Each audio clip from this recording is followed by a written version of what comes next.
There are a lot of great things about dropshipping products. I've talked so much about dropshipping on this channel, as well as selling on Etsy, e-commerce videos, and a bunch more. So remember to like, subscribe, and hit the notification bell for more. And so now with that noted, let's get started with the problems with dropshipping. Now, the first one I want to talk about is thin profit margins.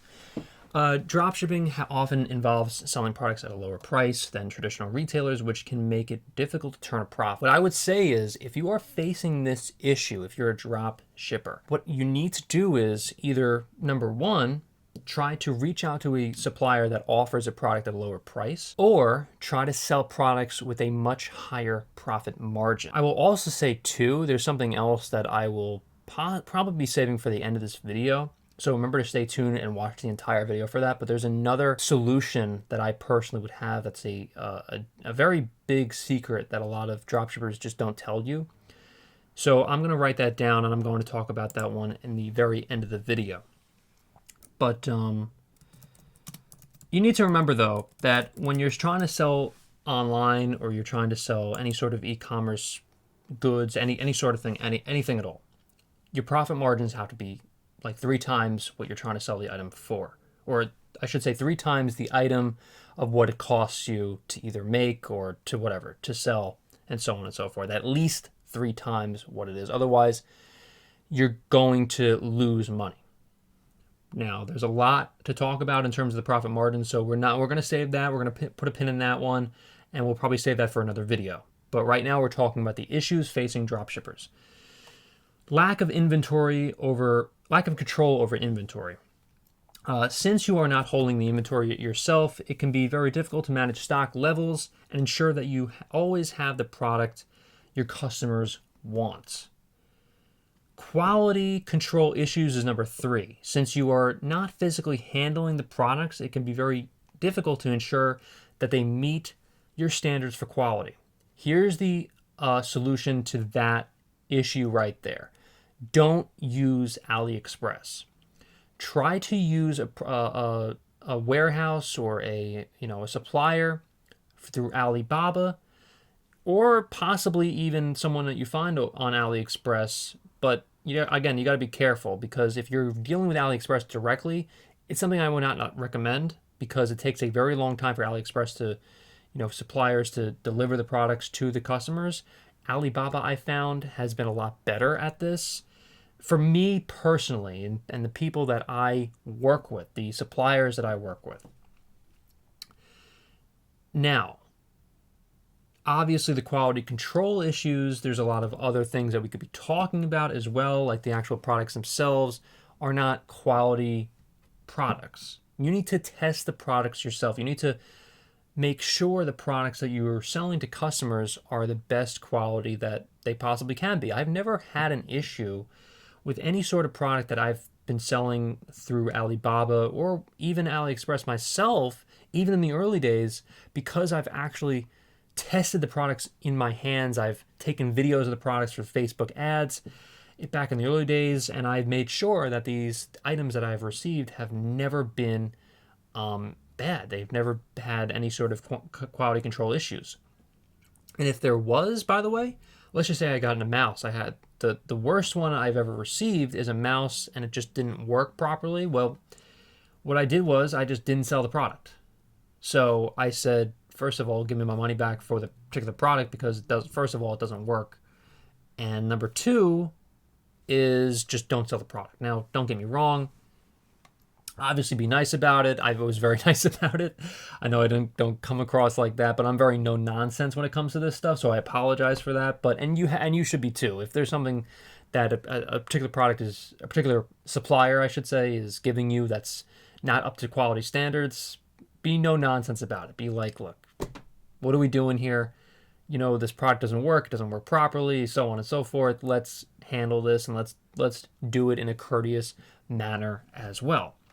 The next one is long shipping times, another problem. Because the products are coming directly from the supplier, shipping times can be longer than if you're handling the fulfillment yourself, which can lead to customer dissatisfaction.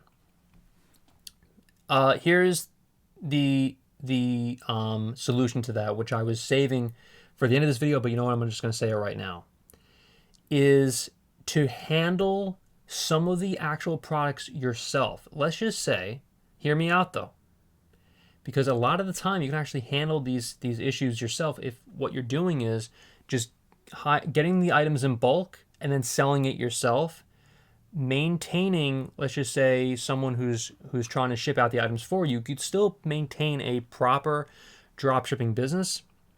But if you were going to hire out someone for a product that you know is selling consistently, then you can make a lot more money by doing this and not just buying one product at a time. If you buy in bulk and you have a landed price that's very, very good for you, I guess, it's something that can definitely be more beneficial than if you were just going to sell an item yourself that you have very thin margins on. This is something I have done personally. If I've been very successful in selling a particular product, then I've just handled everything myself, and it's been so much better for me, and the margins have been so much better because I've done this. And also the quality control issues, I've bagged the items myself, sold the items myself, and I've also hired out also to take some of my time away from the actual businesses themselves, which is a good thing, so I can focus on other things. Now, the next one I'm going to talk about, another issue, if you're a dropshipper, is dependence on the supplier. Your business relies on the supplier to have the product in stock, package, and ship it correctly, and handle any issues that arise. So really, the dependence on the supplier is something I want to focus on right now. Don't be dependent on the supplier. I mean, that's something that you need to understand. You need to have backups as well if you're trying to sell any sort of product on, whether it's on Amazon or whether it's on your own drop shipping website, is you cannot be dependent on the supplier, and always get a backup.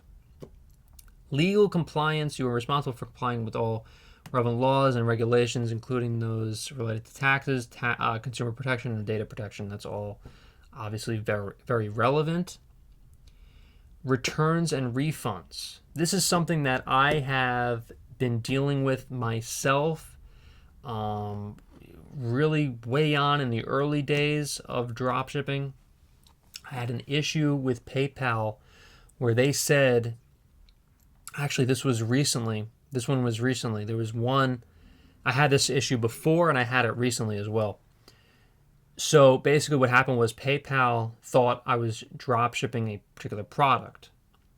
And they basically suspended my account on PayPal, and I had to get all the inventory, all the payment processors moved to another one. Just stay away. I would, in my opinion, right now especially, I would stay away from PayPal. It's definitely something I would highly recommend, because what was happening was I was selling products at a rapid pace that PayPal was like, oh, you must be a dropshipper, because this doesn't happen.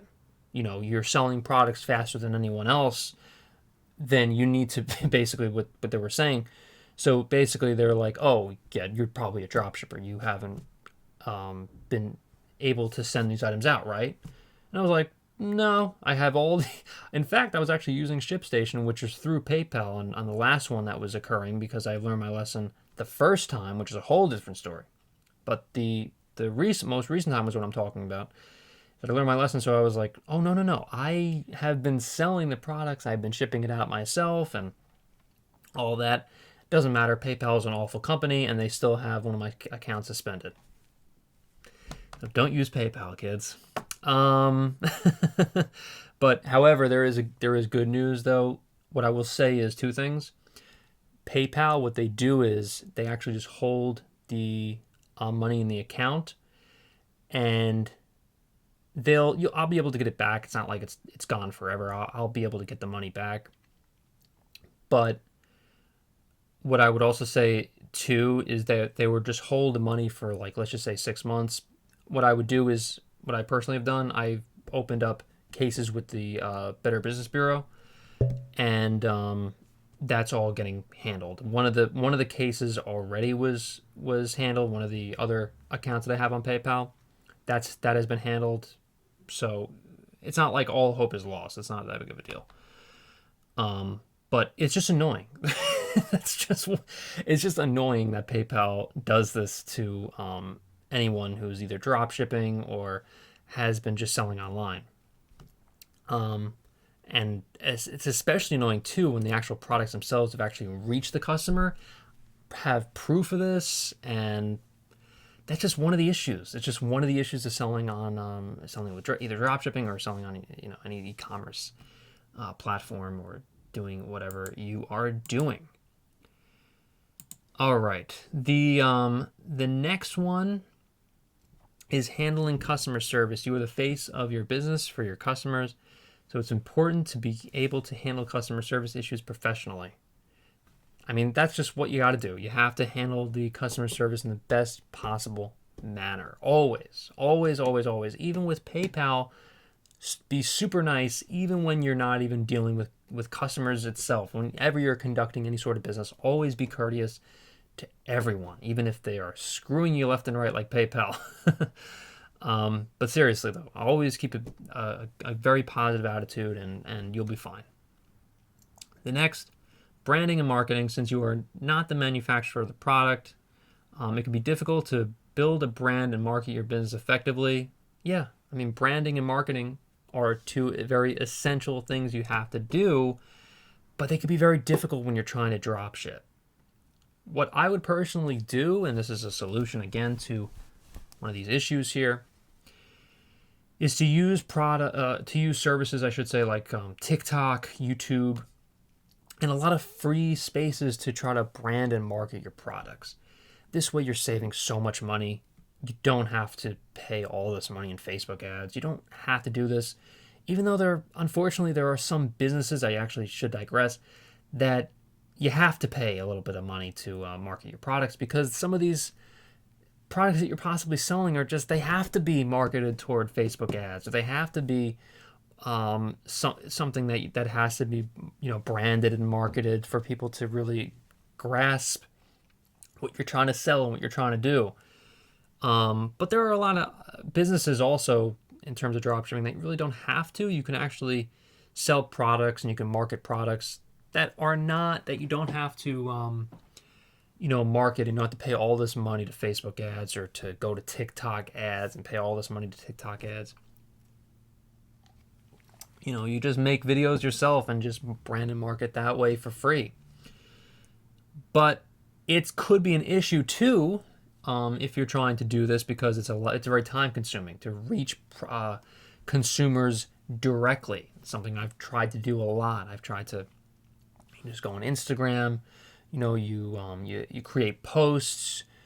You can go to Facebook. You can actually create groups.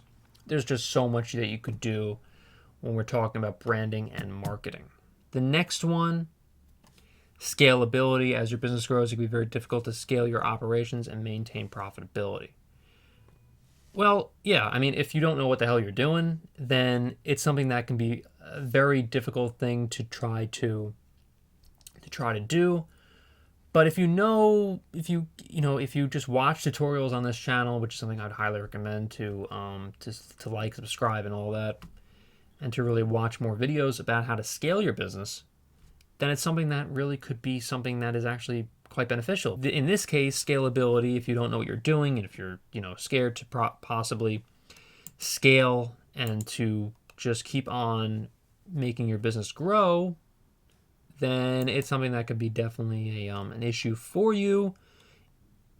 But it really just depends on who you are and how far along you are in the dropshipping journey. So I really hope everyone got a little bit of something out of this video. If you did, remember to like, subscribe, and hit the notification bell for more. Thank you so much for watching, everyone, and I'll see you in the next video.